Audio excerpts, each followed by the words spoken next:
شریف صاحب آپ سے دو باتیں کلیئر کر لوں، بکاز ہم نے تو آپ کو بہت بطور حیثیت بلایا ہے پی ٹی آئی کے، لیکن ٹیکنیکلی آپ کی بیسک ممبرشپ سسپینڈ ہوئی ہے، تو اگر یہ کینسل ہو گئی تو جائیں گے عمران خان صاحب کے پاس ریویو پٹیشن لے کے؟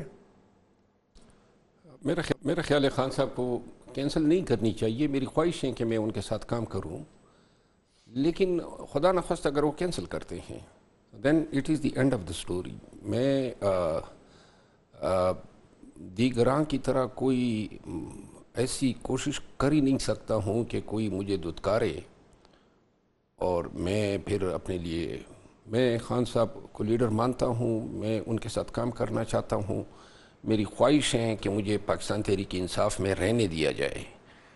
اور یہاں تک جو میرے ساتھ ہوا ہے سسپینشن اور یہ نکالا جانا فلاں کمیٹی سے، یہ بھی میرے ساتھ کوئی جسٹیفائڈ فیل نہیں ہے.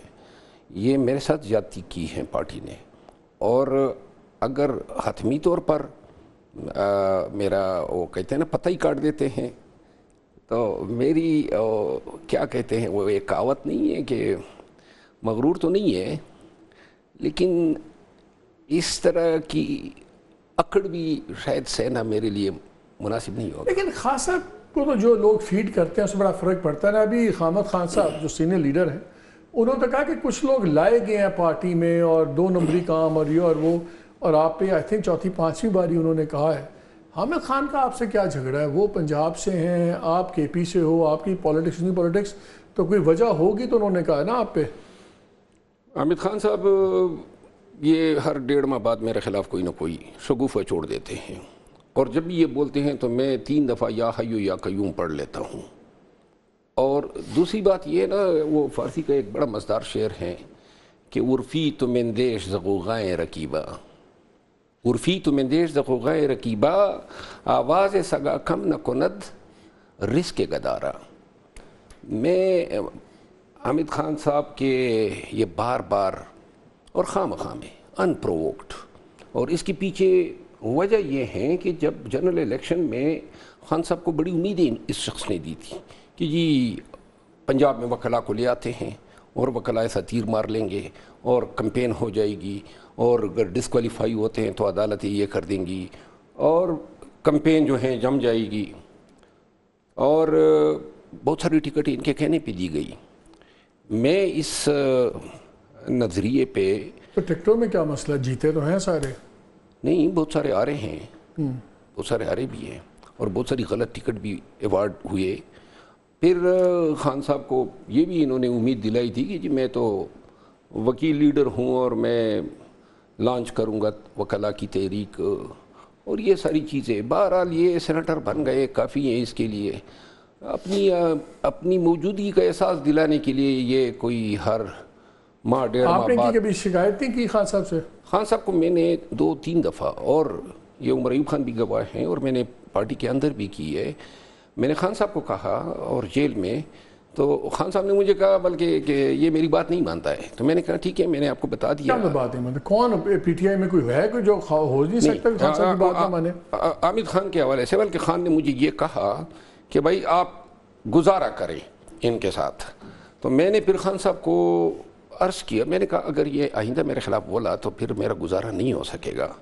اور بعض لوگ ایسے ہوتے ہیں نا مالک بھائی کہ وہ کیا کہتے ہیں کہ بیٹھ کے نا لوگوں میں کیڑے نکالتے رہتے ہیں دوسروں میں، اور اگر وہ صرف ایک کیڑا جو ہے اپنے آپ میں سے نکال لیں تو ان کی اور دوسروں کی زندگی بڑے آرام سے گزر سکتی ہے. سر خالی یہ تو نہیں ہے عمر ایوب کیا آپ سے اختلاف ہوا؟ آپ سے اختلاف شبلی فراز کا ہوا. شبلی فراز بڑا طبیعتاً ٹھنڈا آدمی ہے، تو پھر کچھ تو پرابلم ہوگا نا آپ کے ساتھ؟ میرا خیال ہے میں شبلی فراز صاحب کے ساتھ اختلاف ضرور ہے، لیکن طبیعتاً ٹھنڈا آدمی نہیں ہے. شاید آپ نہیں جانتے ہیں. وہ بھی میری طرح اس کو بھی ایشو ہیں کہ ہائپر ہو جاتے ہیں. بہرحال میرا عمر ایوب خان صاحب ان کی مہربانی ہے، کل انہوں نے خیر مقدم کی ہاتھ میں لایا اور بات چیت ہماری ہوئی، باوجود اس کی کہ میں نے اس کے خلاف جو ہیں بیانات دیے تھے، اور میں اس کو ویلکم کرتا ہوں. میری کسی کے ساتھ کوئی راستہ کٹتا نہیں تھا.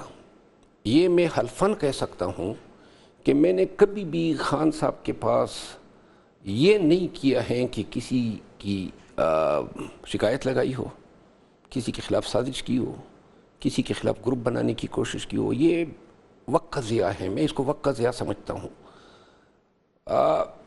باقی پارٹی میں افراد کی آپس میں ایک دوسرے کے ساتھ شاید پسند ناپسند ہوتی ہے، یہاں تک ہمارا اختلاف ہے. ٹھیک ہے، چلیں اب ذرا پارٹی کے اوپر آ جاتے ہیں. ہمارے ساتھ مظہر عباس بھی ہمارے ساتھ ہیں. مظہر کین یو ہیئر می؟ زبردست.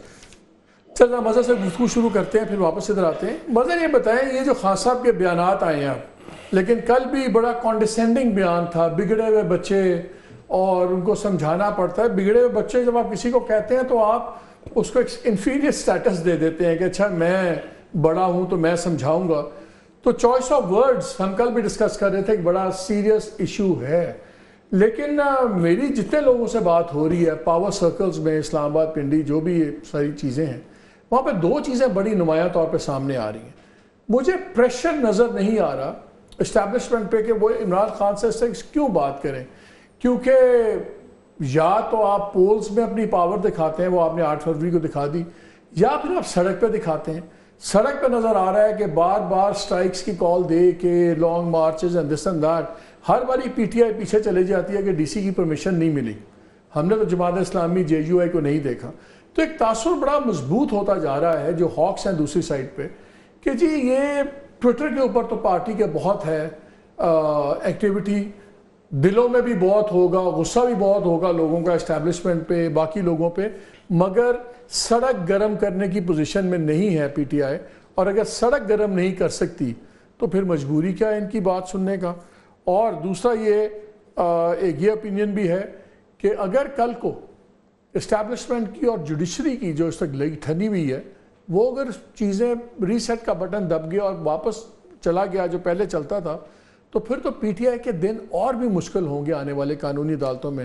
سو ڈو یو ایگری کہ ابھی یہ بات کہیں نہیں جا رہی اور کوئی پریشر نہیں فیل ہو رہا اس طرح اسٹیبلشمنٹ کو؟ شکریہ مالک. دیکھیے ابھی میں یہ مروت صاحب کی بھی گفتگو سن رہا تھا. تحریک انصاف کو میں آلموسٹ 96 سے فالو کر رہا ہوں. تحریک انصاف میں جو 2013 تک تو الیکشنز ہی نہیں ہوئے تھے. تحریک انصاف میں ایک آرگنائزیشن تھی، وہ چل رہی تھی، اس میں جو شروع میں ٹوٹ پھوٹ ہوئی اس کو محسوس نہیں کیا گیا. تحریک انصاف میں جو مجمع جمع ہوا ہے وہ ہوا ہے 2011 کے بعد، اور 2011 کے بعد وہ پریشرز بھی بنے، اور پھر 2013 میں جب پارٹی الیکشنز ہوئے تو پہلا جو بڑا اسپلٹ تحریک انصاف میں نظر آیا وہ 2013 کے الیکشن میں نظر آیا، جس میں شاہ محمود قریشی ایک طرف، جہانگیر ترین دوسری طرف، اور پبلکلی ایک دوسرے کو اکیوز کرتے نظر آئے. اس کے بعد سے مجھے تحریک انصاف میں آرگنائزیشنل ویکنیسز بہت زیادہ نظر آئیں. خان صاحب نے بھی اس کے بعد کبھی بھی پارٹی میں الیکشن نہیں کرائے، نامینیشنز کی طرف وہ بھی آ گئے، حالانکہ بہت کلیم کرتے تھے وہ کہ پارٹی بالکل جو ہے وہ ڈیموکریسی، ویسٹرن ڈیموکریسی کی طرح جہاں وہاں پارٹیاں اس طرح چلے گی. اس کا ریفلیکشن اس وقت نظر آ رہا ہے جب 2018 میں پارٹی کی گورنمنٹ آئی. انہوں نے جیسے بھی جو بھی فیصلے تھے وہ خان صاحب خود کرتے تھے، اور الٹیمیٹلی پھر اس کے نتائج بھی ہوئے. اس وقت جو سچویشن ہے اس میں اگر آپ دیکھیں تو فواد چودھری صاحب بھی موجودہ جو پی ٹی آئی کی لیڈرشپ ہے اس کو وہ اسی طرح ایڈریس کرتے ہیں کہ جی یہ وہ لوگ ہیں جن کو مسلط کر دیا گیا ہے، کہیں سے آ گئے ہیں، وہ بھی اپنی اینٹی. اور ایک پیر افضل مروت صاحب ہے. دیکھیے مروت صاحب مجھے نہیں لگتا کہ ان کا پارٹی کے اندر کی کوئی بات ہو، الگ بات ہو کہ ایسا کوئی فالٹ انہوں نے ایسی کوئی وائلیشن کی ہو کہ بیسک ممبرشپ جب آپ کسی کی معطل کرتے ہیں تو اس کے بعد تو واپسی بڑی مشکل ہو جاتی ہے، کیونکہ اس کے بعد تو پھر کچھ رہتا نہیں جب آپ نے بیسک ممبرشپ معطل کر دی. اس کا ریفلیکشن ہمیں کہاں نظر آ رہا ہے؟ ریفلیکشن نظر آ رہا ہے کہ تحریک انصاف کوئی تحریک نہیں چلا پا رہی. 8 فروری کا جو الیکشن تھا اس میں ووٹر نے جو ہے وہ سارا کھیل جو ہے وہ ووٹر نے خود کھیلا ہے. کسی تنظیم کا اس میں کوئی عمل دخل اس طرح کا نہیں رہا. یہ سارے لوگ جو ہیں ان کا کوئی عمل دخل نہیں رہا. وہ ووٹر نے خود جا کے، اور ایک ریئیکشن تھا جب خان صاحب کو عدالتیں سزائیں دینی شروع کر دی، تو ووٹر نے اپنے آپ پہ ان کا ڈیجیٹل جو پلیٹ فارمز ہے اس پہ ایک دوسرے کو کانٹیکٹ کر کے اور وہ بولے، اور انہوں نے ایک تاریخ رقم کی کہ 8 فروری میں تمام تر رکاوٹوں کے باوجود انہوں نے P T I back candidates کو کامیاب کروایا. لیکن اس کے بعد جب چیز نہیں مانی گئی اور ایک گورنمنٹ آ گئی، اس گورنمنٹ کے خلاف یہ تحریک نہیں چلا پا رہے. انہوں نے 6 جماعتی اتحاد بھی بنایا، اس کا بھی آپ دیکھ لیں کہ 2 جلسوں کے بعد کوئی تیسرا اس طرح کا جلسہ نظر نہیں آتا، کوئی اسٹریٹجی نظر نہیں آتی کہ ہم نے کیمپین چلانی ہے. اس سے وہ کامیاب اسٹریٹجی آپ کو 4 دن میں جماعت اسلامی کی نظر آ گئی کہ انہوں نے جماعت اسلامی نے 4 دن میں پورے اسلام آباد سے لے کے ہر جو طبقہ فکر کو متاثر کیا. یہ نہیں کر سکے. نہ انہوں نے مہنگائی کے خلاف کوئی تحریک نظر آتی ہے، نہ کوئی اسٹریٹجی نظر آتی ہے. بہت زیادہ اس میں کوئی شک نہیں ہے کہ بہت زیادہ اسٹیٹ ریپریشن ہے. جلسہ نہیں کرنے دیا جاتا، اجازت نہیں دی جاتی، اکیلے جایا جاتا ہے، لیکن آپ اس کا کاؤنٹر بناتے ہیں. لیکن اجازت دوسرے کون سے اجازت لے کے آتے ہیں مظہر؟ وہ کون سا کوئی اجازت لے کے آتے ہیں؟ اگر بات اجازتوں پہ چلی جائے تو پھر تو ویسے ہی صلح کر لینی چاہیے. وہی میں کہہ رہا ہوں تو آپ کوئی کاؤنٹر اسٹریٹجی بناتے ہیں. وہ کاؤنٹر اسٹریٹجی مجھے پی ٹی آئی کی کسی بھی مہم میں اب تک نظر نہیں آئی. جی اگر کسی کی اجازت نہیں دی گئی تو یہ کریں گے، اگر یہ نہیں دیا گیا تو ہم اس کا یہ توڑ نکالیں گے. اب آپ دیکھیں 3 گھنٹے میں 3 گھنٹے کی جو بھوک ہڑتال تھی اس کا کیا بنا؟ یہ بالکل اسی طرح فضل آؤٹ ہو گئی جس طریقے سے آپ نے 1 سال پہلے کورٹ اریسٹ پہ ہم گرفتاریاں دیں گے، وہ 1 دن سے زیادہ نہیں چل سکتی.